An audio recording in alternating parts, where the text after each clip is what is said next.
Mesdames et messieurs, bonsoir et bienvenue à ce nouveau débat placé sous le thème projecteur sur le secteur forestier.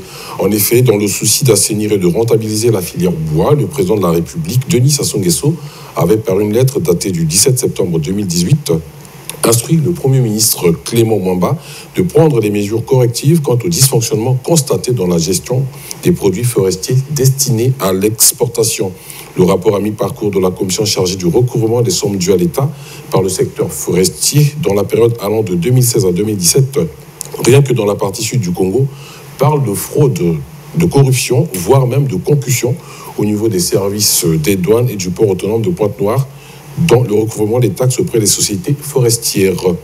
Le rapport révèle par ailleurs un manque à gagner estimé à environ 12 milliards 650 millions de francs CFA. Le préjudice causé à l'État congolais se chiffre à environ 4 milliards 670 millions de francs CFA.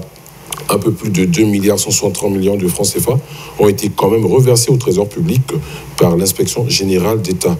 Tout à l'heure, nous aurons le plaisir de suivre le reportage sur le lancement de l'opération recouvrement des recettes de l'État. Mais avant tout, je préfère vous présenter d'abord mes invités qui sont là. Le premier, vous le connaissez, il s'agit de M. Clovan Hassan Bozir. Il est de la société civile. À la cité, on vous appelle M. Chiffre. Bonsoir. Bonsoir, monsieur le journaliste. Et juste en face de vous, nous avons pour la première fois sur ce plateau M. François Bikindou. Il est journaliste.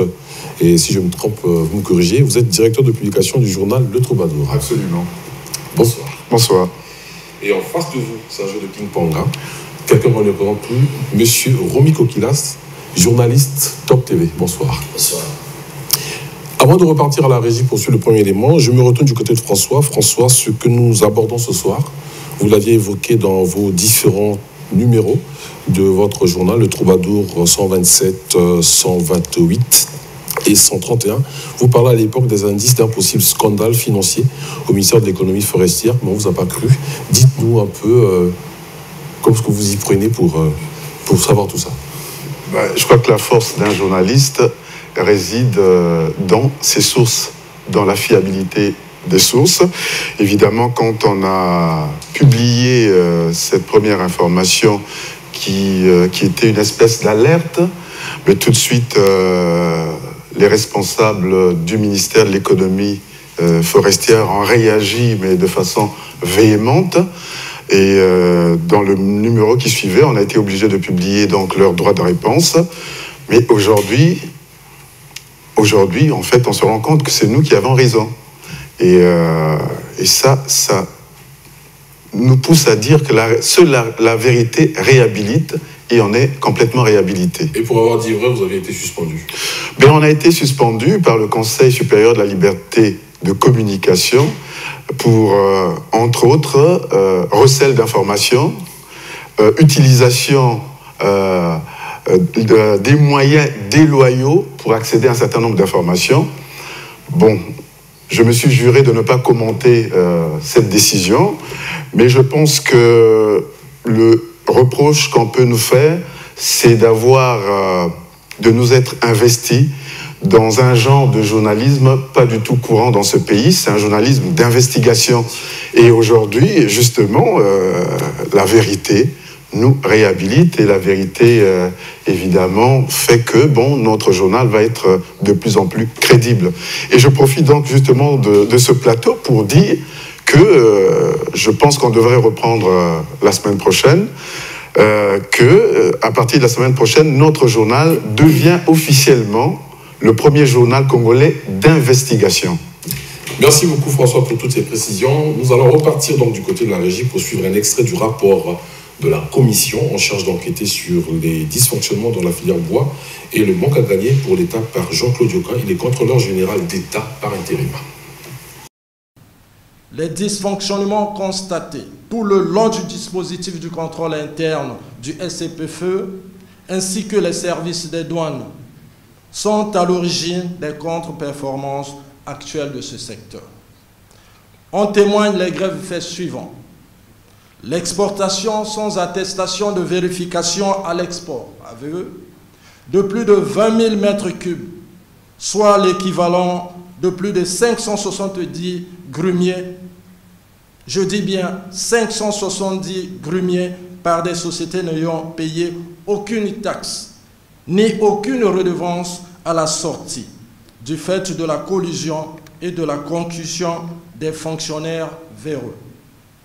Le préjudice subi par l'État pour ces actes de pillage et honté de la ressource forestière nationale a fait l'objet d'un examen minutieux dont le manque à gagner pour l'État a été évalué à la somme de 4 607 88 755 francs CFA. Les sociétés concernées par cette catégorie de crimes économiques ont été officiellement informées et sommées de réparer le préjudice établi, sous peine d'être traduites devant les tribunaux compétents de notre pays.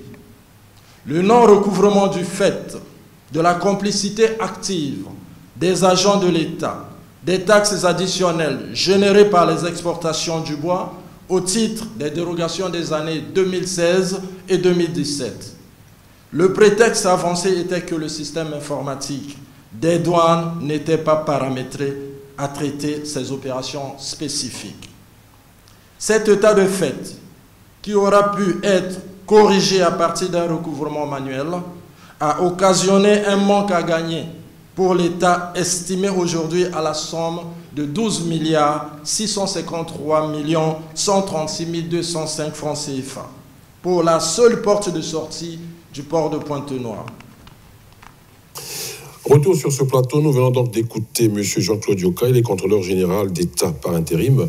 Je me retourne du côté de M. Clovin Hassan Bozir. Avec le lancement de cette opération de recouvrement des recettes de l'État, peut-on dire réellement que la chasse, permettez-moi l'expression, aux sorcières est véritablement lancée? Bon, en fait, pour moi, c'est un début qui est à apprécier et à féliciter parce que dans tous les cas, il fallait quand même commencer après tous les cris d'alarme lancés dans tous les sens par la société civile, par les citoyens et autres. Ne rien faire serait, comme on le dit, accepter d'être complice et encourager ce genre de désordre. Donc, comme le président de la République vient de prendre une décision salutaire en prenant ce genre d'initiative, de notre côté, on ne peut que saluer parce que c'est tout le bruit que nous faisons tous les jours, c'est pour réclamer cela. Donc, pour moi, c'est une bonne mesure. Tout le problème aujourd'hui, c'est de faire l'état des lieux de ce secteur. Ça veut dire qu'il faut qu'on essaie de regarder, expliquer aux citoyens, quand on entend de l'exploitation forestière, qu'en est-il dans notre pays, quelle est la situation réelle, pour voir là où ils ont commencé. Pour moi, c'est actuellement, c'est bien le démarrage, mais je peux vous assurer, je vais le démontrer sur ce plateau, c'est une goutte d'eau dans la mer, mais qui pourra avoir un effet si on perdure dans le rythme qu'il vient de lancer.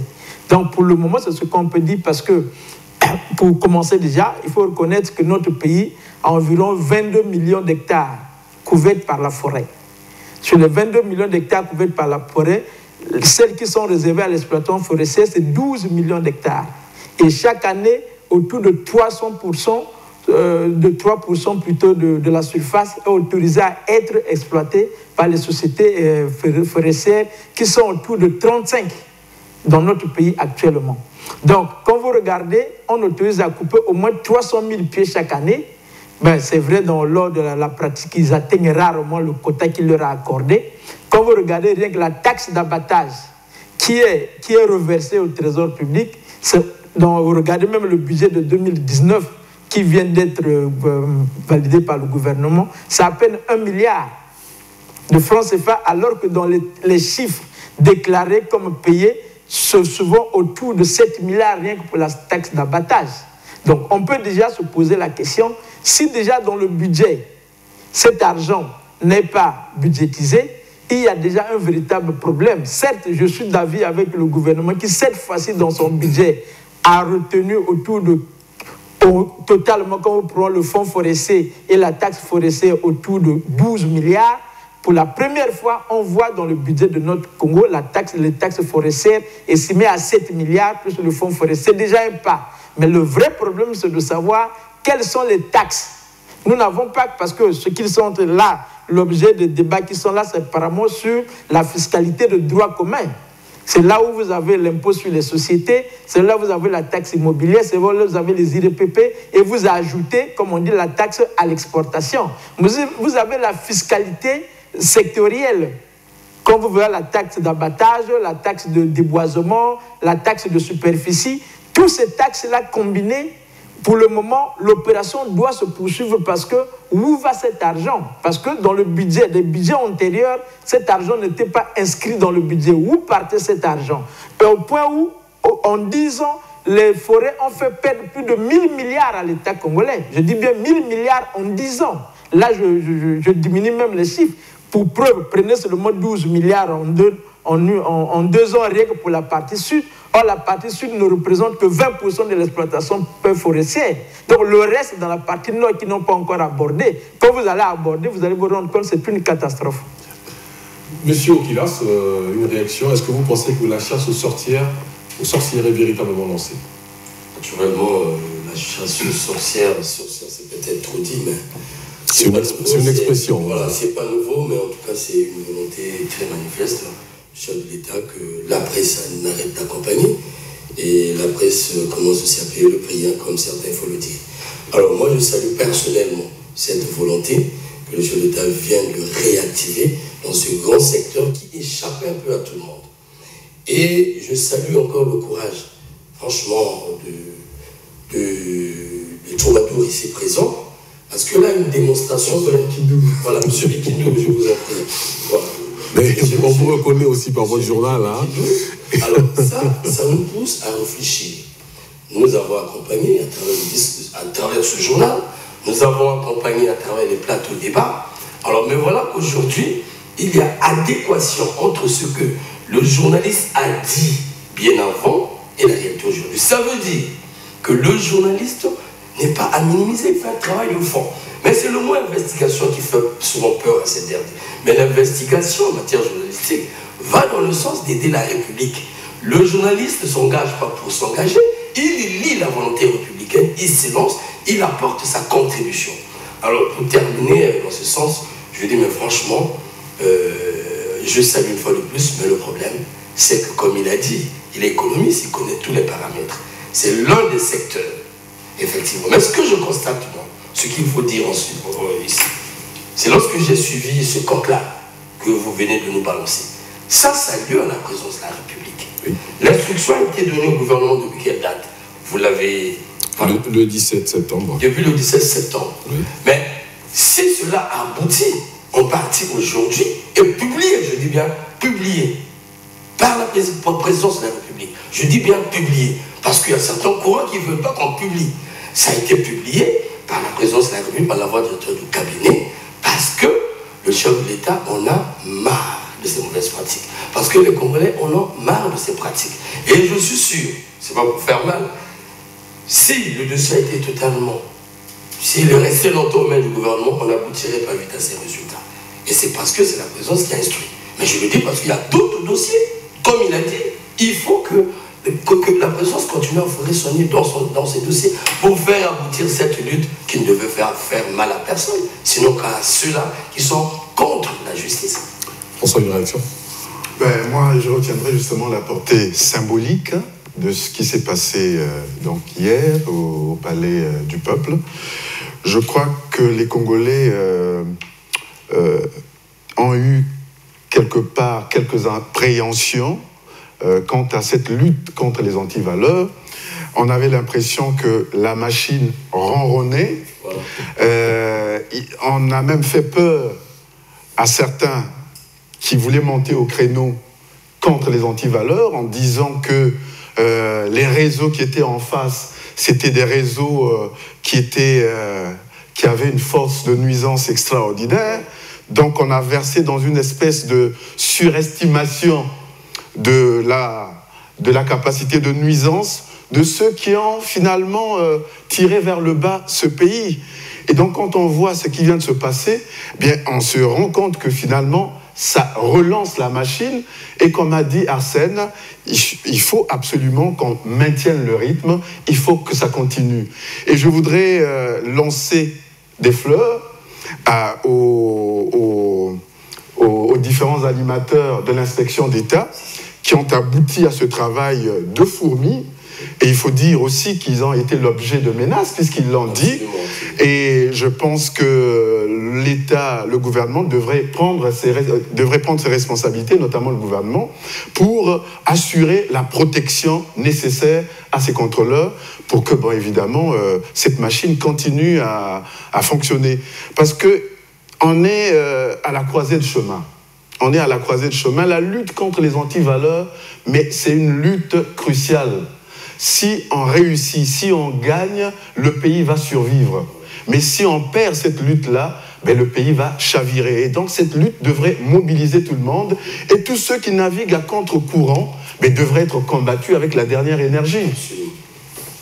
François, je reviens à vous. Dans l'un de vos journaux, vous dites que Clément Mwamba, président conseiller de cabinet, contre 3 points de suspension, la lutte contre les antivaleurs voulue par le chef de l'État, et vous ajoutez en exclusivité, le Troubadour rapporte dans ce numéro les grandes lignes de ce conseil de cabinet pour le moins insolite et extraordinaire tenu le vendredi 7 septembre dernier. Qu'est-ce que vous avez voulu dire par là?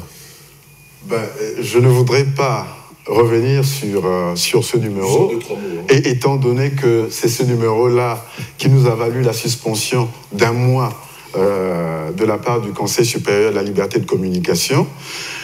Mais il est en vente, ce numéro. Je crois qu'il a été épuisé. Bon, les lecteurs ne sont pas aussi bêtes que ça. Je crois qu'ils se sont fait leur propre religion sur ce qui a été dit. Mais j'observe simplement une chose, c'est qu'on n'a pas remis en cause l'information donnée. Ce qui a été remis en cause, sont les moyens qui ont permis au Troubadour d'accéder à cette information-là. Moyens déloyaux, recel d'informations. Je pense que sous d'autres cieux, les journaux comme Le Canard enchaîné, comme Mediapart, seraient censurés tous les jours. N'existeraient même plus. Donc voilà un peu comment je peux réagir. Hein. On va avancer. Alors, je reviens vers vous, monsieur Clovis Mbozir. Vous avez dit quelque chose d'intéressant tout à l'heure. Alors la question qui suit est celle-ci. Hein. Je viens de la composer pendant que vous parliez. La commission a juste enquêté sur la période 2016-2017. Est-ce pour dire qu'antérieurement, les comptes de cette filière bois au trésor étaient justes? C'est ce que je veux dire en fait. La réalité, c'est que tout le monde sait que, même dans les rues, les gens souvent, pour rire un peu, pour dire que le bois, c'est un secteur privé qui n'appartient même pas à l'État, parce que dans le budget, tout le problème, je veux parler de chiffres, quand vous regardez même le budget de 2018, qui n'est même pas encore terminé, il n'y avait aucune recette concernant le secteur forestier en dehors du fonds forestier. Mais cette année, au moins, on vient de prévoir 7 milliards dans le cadre des taxes forestières. Là, je crois bien qu'ils ont dû mettre en place la taxe forestière dont ils parlent. Il s'agit de la fiscalité sectorielle. Maintenant, quand vous regardez par le passé, vous allez vous rendre compte que les recettes des forêts n'arrivent pas au trésor public comme il faut, en dehors du fonds forestier qui est inscrit dans le budget, parce qu'en dehors de ça, on ne voit nulle part une ligne concernant les recettes forestières qui vont au trésor public, qui sont budgétisées. À partir du moment où ce sont les recettes extra-budgétaires, je ne vois pas comment on peut dire que ces recettes, quand vous regardez même dans comment on appelle ça, le redressement fiscal, bon, beaucoup plus le redressement douanier, il n'y a aucun franc qui est versé au trésor public dans le cadre du redressement douanier. C'est en fait l'opération que le groupe d'inspecteurs viennent de faire. Ce qu'ils ont fait, c'est un redressement parce qu'on se rend compte que les taxes que les sociétés allaient payer, ils ne l'ont jamais payé à cause du mauvais comportement, ou bien de la corruption qui existe, des liens de trafic qui existent entre les douaniers et ces sociétés qui laissent passer, sont notifiées, mais ils ne le font pas comme ça, ils prennent leur part d'argent. Là, il fallait taxer les 12 milliards qu'on vient de voir, ils ont pris 500 millions au total, et puis le reste, ça va. Maintenant, quand on arrive pour bien vérifier, c'est là où il y a ce qu'on appelle le redressement fiscal, ou bien le redressement douanier. Je crois que c'est ce qu'ils ont eu à faire. Mais le problème dans le secteur forêt ne se pose pas seulement là.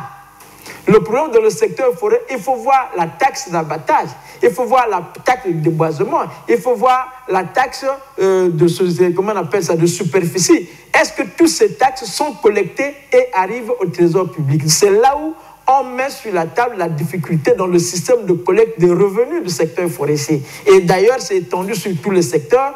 Là, je crois bien que le ministre des Finances actuel est en train de faire un effort qui est vraiment appréciable pour améliorer le système de collecte des revenus. Espérons que d'ici peu, cela va être vraiment opérationnel. Sinon, pour le moment, nous avons des pertes énormes dans le secteur forestier qui, on peut dire, n'appartient plus à l'État. Non seulement il n'est pas organisé, quand vous arrivez sur le papier, c'est l'un des meilleurs secteurs qui est structuré, qui est organisé. Mais dans la pratique, comment expliquer qu'un secteur qui est mieux structuré que les autres secteurs, qui a même pratiquement les cartes et autres, mais en termes de recettes, rien n'arrive au trésor? Il y a un problème. Il y a un problème, il y a une inadéquation entre la planification qui est mieux appréciée dans ce secteur, aller dans les débats au niveau international. Le Congo est apprécié par la manière dont il organise le secteur forêt. Mais comment un secteur qui est mieux organisé, apprécié au niveau international, quand vous arrivez, il ne contribue pratiquement qu'à 1,2% sur le PIB de notre pays? Comment on peut expliquer ça? Monsieur Kilas, vous êtes journaliste, le pétrole, le bois hier, première richesse, aujourd'hui c'est le pétrole, le bois forcément passe en deuxième position. Mais comment est-ce qu'on peut comprendre cette espèce de creuset, de trou, on va dire de gouffre? Le bois ne contribue en rien. Et on a comme l'impression que le gouvernement avait les yeux fermés sur ce secteur-là. Naturellement, c'est ce qui se révèle à travers cet acte qui vient d'être décelé d'ailleurs.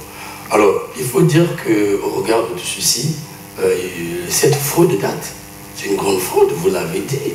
Normalement, le secteur du bois devait booster l'économie nationale. Dernièrement, dans un salon, le même salon que j'ai cité, on m'a fait un développement des métiers du bois. Et j'en ai trouvé trop. J'en ai trouvé trop au point où le Congo pouvait disposer de l'emploi aux jeunes. Et ça, nous n'avons pas réussi jusqu'à aujourd'hui. Et à côté, la recette qui devait sortir du bois. Un bois qui n'arrive pas à être transformé, s'il vous plaît, sur place comme il se doit. Mais curieusement, on nous présente toute une machine de fraude à travers ce bois. Et lorsqu'on cite, par exemple, la douane là-dedans, mais la douane soit un mauvais parfum aujourd'hui. Ou le port autonome de Pointe-Noire. Voilà, le port autonome. Donc, il faut dire que ce n'est pas un hasard, c'est triste. Le bois, normalement, devait rentabiliser pleinement l'économie congolaise, mais c'est à cause de cette fraude, c'est à cause de cette corruption qui certainement date depuis longtemps, qui a enrichi les poches de certains lobbies. Il ne faut pas parler de lobby. Alors, mais en ce moment-là, s'il vous plaît, qu'est-ce qu'il faut faire? Moi, je tire les leçons, je comprends ceci. En tout cas, il doit y avoir des lobbies au Congo qui luttent ils luttent contre la lutte contre les antivaleurs. Et c'est ce qui se fait. Je le dis, hein. Non, ils luttent contre la lutte contre les antivaleurs. C'est clair, parce que si vraiment les gens avaient la volonté, mais c'est honteux, je me dis sur ce plateau, c'est honteux, après avoir écouté, après avoir souffert, nous les journalistes, après avoir bavé au nom de cette nation, pour mener cette lutte, que maintenant que nous attendons l'avènement d'une nouvelle commission, qu'on nous parle encore d'une grande corruption à cette échelle. Alors, en ce moment-là, on se dit, est-ce un vice, est-ce une malédiction pour le Congo? Mais que faire en ce moment-là? Non, ce n'est pas sérieux. Il faut, je ne conclue pas, en tout cas, je ne conclue pas. Moi, je pense qu'à partir de cet acte, il faut qu'on tape fort. François? Je pense que on a trop focalisé notre attention sur le pétrole. Quand le baril était au zénith, mais il y a eu tellement une focalisation sur les ressources pétrolières qu'on a eu tendance à oublier qu'il y avait le bois et qui a contribué au développement de ce pays dans les années 60, 64 et tout ça. Et justement, cette focalisation a permis à ce que ce tort noir puisse être occulté et évidemment les gens se sont remplis les poches, mais parce que c'était une ressource qui était reléguée au second plan. Mais pourquoi on s'intéresse soudainement au bois? Mais c'est simplement parce que maintenant le pétrole a des problèmes et on se rend compte qu'il y a d'autres ressources et donc il faut finalement s'y intéresser. Alors qu'on devait le faire bien avant. On a le pétrole, on a le bois, on a les minéraux, il faut qu'on en parle, mais il faut qu'on s'intéresse à toutes nos richesses. Et donc, évitons, j'espère que dorénavant, on va éviter de se focaliser sur une seule richesse. Nous allons repartir du côté de la régie pour observer une pause. C'est la fin de la première partie. Et juste après la pause, nous reviendrons pour la deuxième partie. À tout à l'heure.